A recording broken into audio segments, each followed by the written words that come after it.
시카고 윈TV 미주 핫뉴스입니다.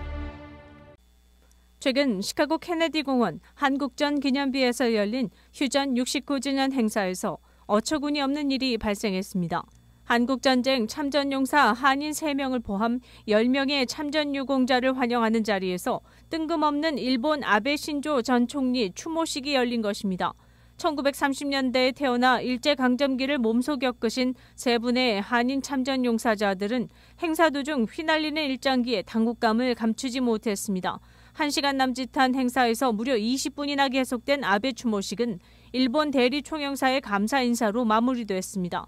한국전쟁 기념비를 가리고 선 일장기와 아베 초상화는 우리의 요청이 있을 때까지 그 자리에서 행사의 주인 행세를 했습니다.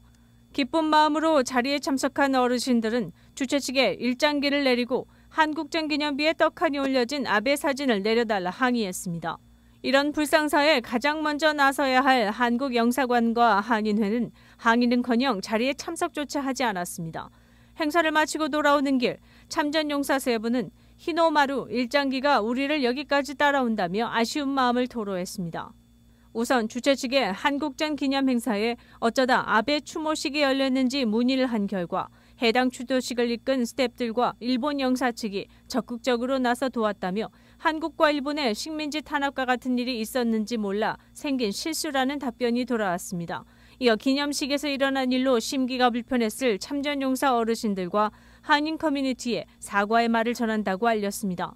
연단에선 초대 손님 명단은 어떻게 정했느냐는 질문에 한국전쟁에 참전했던 국가 중 약 20개국의 대사관 및 지역 영사관에 연락해 참석 여부를 묻는다고 했습니다.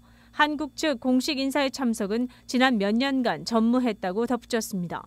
이어 주 시카고 총영사관에도 문의했습니다. 이메일로 전해온 답변에는 이번 행사에 초청은 받았으나 공간 사정상 영사 참석이 불가능했다고 전해왔습니다. 아베 일본 전 총리 추모식 관련해서도 전혀 들은 바가 없다고 답했습니다. 하일랜드 파크 피해자 추모식에 덧붙여 진행된 아베 추모식은 어쩌면 지난 2015년 건립을 추진하다 조용히 잊혀진 시카고 평화의 소녀상 설치를 둘러싼 아픈 과거를 떠올리게 했습니다. 현재 일어나고 있는 소녀상 설치에 대한 미주 한인사회의 찬반 논쟁을 차치하고라도 당시 시카고 지역 한인사회가 적극적으로 추진해 모금운동을 벌인 소녀상 건립은 순수한 시카고 동포들의 마음으로 추진됐던 사업이었습니다. 그런데 당시 설치 예정이었던 시 정부가 일본 커뮤니티의 반감을 살 것을 우려 반대표를 표해 설치가 무산됐습니다. 동포들의 모금으로 만들어진 소녀상은 갈 곳을 잃은 채 지난 수년간 창고에 잠들어 있습니다. 이번 아베 추모식과 소녀상 건립 무산 모두 한국 정부 측과 한인사회의 주요 인사를 포함한 커뮤니티가 적극적으로 목소리를 내지 못한 점이 큰 아쉬움으로 남을 수밖에 없습니다.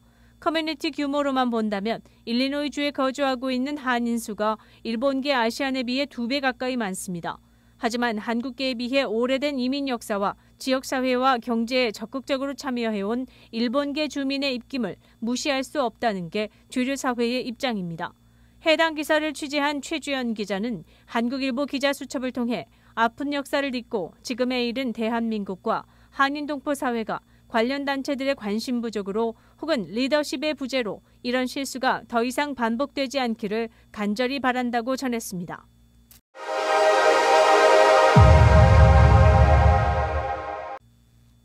최근 계속해서 발생하고 있는 무차별 총격에 대응해 미 하원이 공격용 무기를 금지하는 법안을 통과시켰습니다. 하원의원 217명이 찬성하고 213명이 반대한 이 법안은 약 20년 전 만료된 공격용 무기 금지법을 되살리기 위해 발의됐습니다. 이번 법안은 하원 내 공화당 의원 전원과 민주당 의원 5명이 반대표를 던진 것으로 알려졌습니다. 법안이 통과될 경우 공격용 무기와 대용량 탄창의 판매, 제조, 이동, 소유 및 수입이 금지됩니다. 민주당이 오랜 기간 지지해온 강력한 총기 규제안은 이번 법안에 포함되지 않았습니다. 조 바이든 대통령은 서면을 통해 미 국민 대부분이 이 상식적인 조치에 동의하고 있다고 말하며 공격용 무기 금지 법안의 하원 통과를 축하했습니다. 그러나 전문가들은 양당이 각각 절반의 의석을 차지하고 있는 상원에서 이 법안이 통과하기는 어려울 것이라 분석했습니다.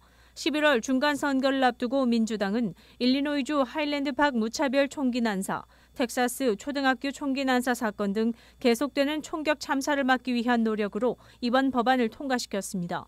공격용 무기 금지 법안의 공화당은 AR-15 규격의 무기가 여가용으로 인기 있는 소총이며 법을 따르는 시민들이 자기 방어용으로 사용하는 총이라고 설명했습니다.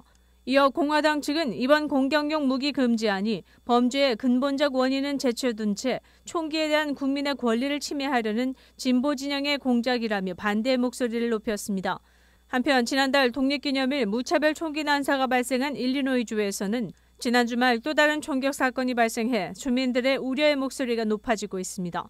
지난 30일 윌링 지역 주택가에 발생한 이번 드라이브-바이 총격으로 집 안에 있던 5명이 부상당해 치료를 받고 있는 것으로 전해졌습니다.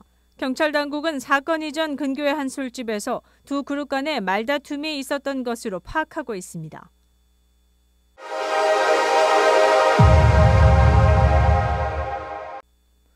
조 바이든 대통령이 코로나19 재확진 판정을 받았습니다. 대통령의 주치의자 조지 워싱턴 의대 교수인 케빈 오코너 박사가 작성한 메모에 의해 지난 30일 백악관이 밝힌 것입니다. 오코너 주치의는 팍스로비드 치료를 받은 일부 환자에서 이른바 코로나19 양성 재발 사례가 있음을 인정하면서 대통령 주위 사람들의 보호와 바이러스 복제 재발 발견을 위해 그에 대한 검사를 늘렸다고 메모에서 밝혔습니다. 그는 이번 건은 재발 양성에 해당한다고 덧붙였습니다. 팍스로비드는 화이자가 개발한 코로나19 치료제로서 고위험군 환자 치료에 주로 사용됩니다. 미 언론은 팍스로비드 치료를 받은 환자 가운데 일부는 재발 현상을 겪는다는 연구 결과가 있다고 전했습니다. 바이든 대통령은 격리 상태에서 지난 27일 완치 판정을 받은 바 있으며 다시 엄격한 격리 절차에 들어갔습니다.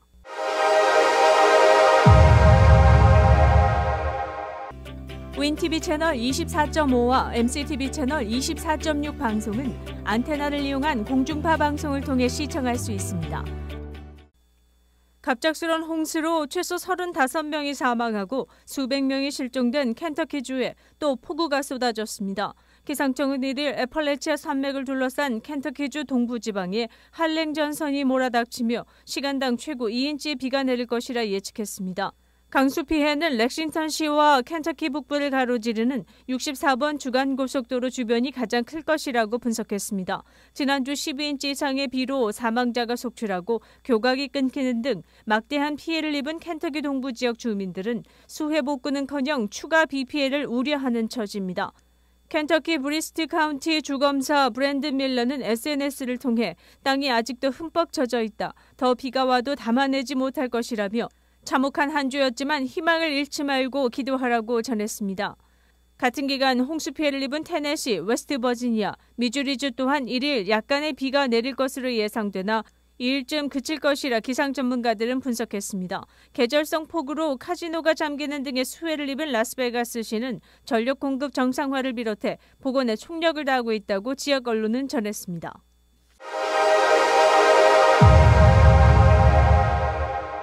코팅펜과 방수우류 등 생필품에 널리 사용됐던 화학물질이 신체에 크게 유해한 것으로 알려지면서 의료계에서 이에 대한 검사를 의무화해야 한다는 목소리가 높아지고 있습니다. 전미과학공학의료기술학회는 최근 보고서에서 2ppb 이상의 과불화 옥테인 술폰산이 검출될 경우 임산부를 비롯한 취약계층의 유방암, 콜레스테롤 수치, 고혈압 여부 등을 검사해야 한다고 권고했습니다. 해당 화학물질이 20ppb 이상 검출될 경우 취약계층 여부와 관계없이 갑상선 질환과 신장암, 고환암 등의 검진을 해야 한다고 의료계는 설명했습니다.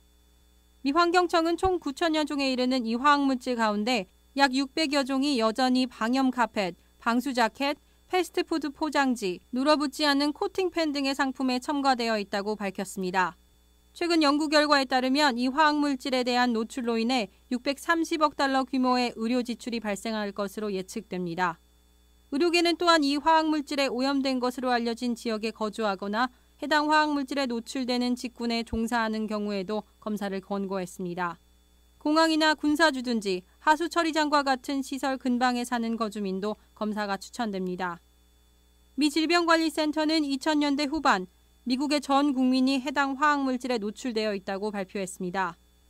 시카고 트리뷴은 최근 심층 보도를 통해 일리노이주 거주민 10명 중 6명이 해당 화학물질이 검출된 시설에서 식수를 공급받고 있다고 분석했습니다. 미 환경청은 지난 6월 해당 계열 화학물질 중 가장 널리 쓰이는 과부라옥탄산과 과부라옥탄 술폰산이 식수에 전혀 검출되지 않아야 할 정도로 위험한 화학 성분이라고 밝혔습니다.